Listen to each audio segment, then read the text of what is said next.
오늘 우리에게 주신 하나님의 말씀은 예레미야 52장 24절부터 34절의 말씀입니다. 구약성경 1141쪽입니다. 예레미야 52장 24절부터 34절의 말씀을 드라마 바이블로 낭독합니다.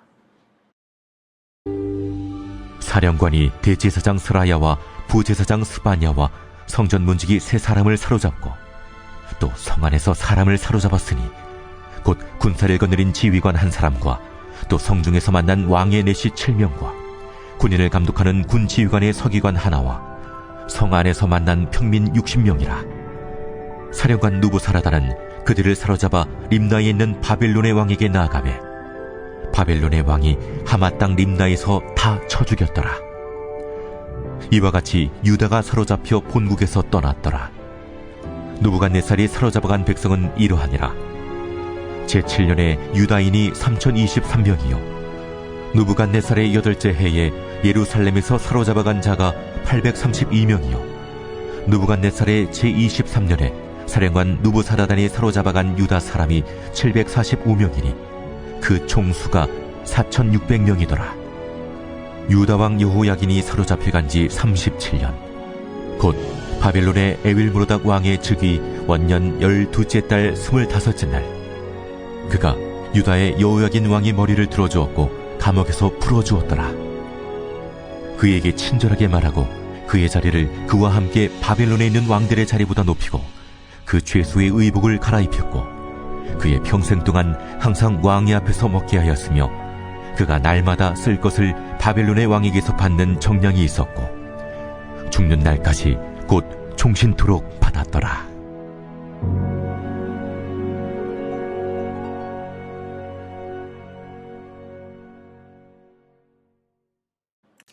10월의 마지막 날이고요. 토요일 날 아침입니다.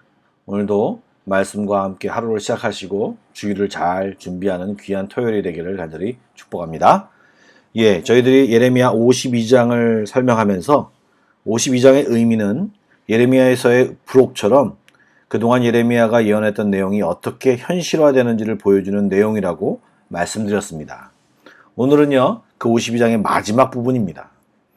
유다의 멸망은 단번에 이루어진 것이 아니라 바벨론이 3차에 걸쳐서 침공을 하며 유다를 완전히 멸망시켰습니다.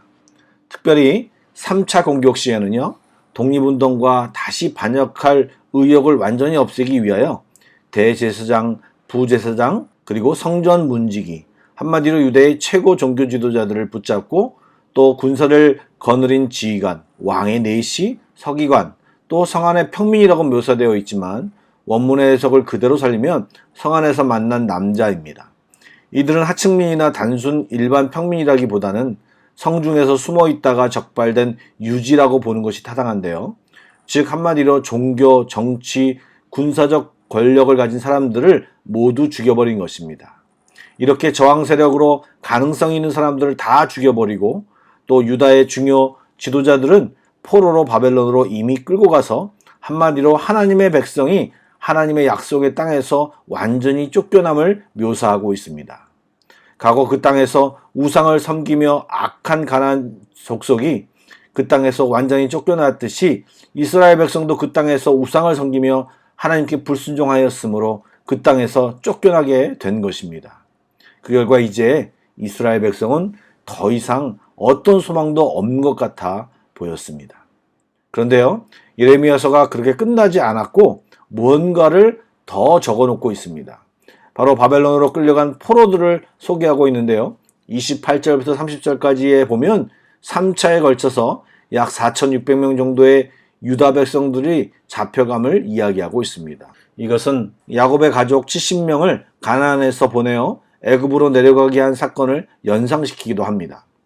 그리고 그들이 다시 출애굽한 것처럼 이제 이 바벨론에 있는 사람들도 출바벨론을 통해서 약속의 땅으로 다시 돌아오게 할 것이라는 소망을 암시하고 있는 것이죠. 즉 범죄로 인하여 혹독한 징계를 당하였다고 하더라도 하나님의 백성에게는 소망이 완전히 사라진 것이 아님을 기억해야 합니다. 하나님께서는 사랑하셔서 절대로 자기의 백성들을 버리지 아니하시고 다시 반드시 그의 말씀처럼 회복시킬 것입니다. 여러분, 다윗의 왕위를 보존하고 영원히 경고히 세우겠다라고 하는 하나님의 약속의 말씀은 계속해서 지켜지고 있고 하나님의 일하심이 먼 바벨론 땅에서도 진행되고 있음을 31절부터 34절의 짧은 구절에서 말하고 있습니다. 예레미야의 마지막 기록이 바로 여호야긴 왕이 감옥에서 석방되고 서로 등극한 바벨론 왕에 의하여 호의를 받았다는 내용이 나옵니다. 바벨론 땅에서도 유다의 왕으로서 정체성을 지켰고 이제 죗값이 치러지고 바벨론에서 끌려온 다른 왕들보다 높은 자리에 올라 왕 앞에서 식사를 하는 등 고위급 신하의 지위에 오르게 됨을 보여주고 있습니다. 이것은 이제 하나님의 새로운 구원의 역사가 시작되고 있음을 보여주면서 약속을 지키시는 신실한 하나님을 묘사하고 있는 것입니다. 사람의 눈에는 나라가 망하고 주요 인사가 죽고 바벨론과 같은 강력한 나라의 포로로 잡혀와 이제 모든 것이 끝났음을 느낄 때에도 하나님은 조용히 약속을 기억하시며 당신의 일을 시작하고 계심을 보여주고 있습니다. 에레미야 33장에 나왔던 말씀처럼 이를 행하시는 여호와, 그것을 만들며 성취하시는 여호와, 그분이 우리 하나님이십니다. 조금만 깊이 생각해보면 참 감격스러운 것은 이스라엘 백성이 바벨론 땅에 있을 때 이야기를 적어놓은 책이 에스더서입니다. 잘 아시는 것처럼 하만이 모르드게와 유대인들을 죽이려고 거의 완벽한 계획을 세워 진행 중이었습니다. 이미 아하수르 왕의 유대인 말살 명령서를 배포한 상태였고 또 모르드게를 달고자 높이가 50규빗 되는 나무까지 준비해 놓은 상태입니다.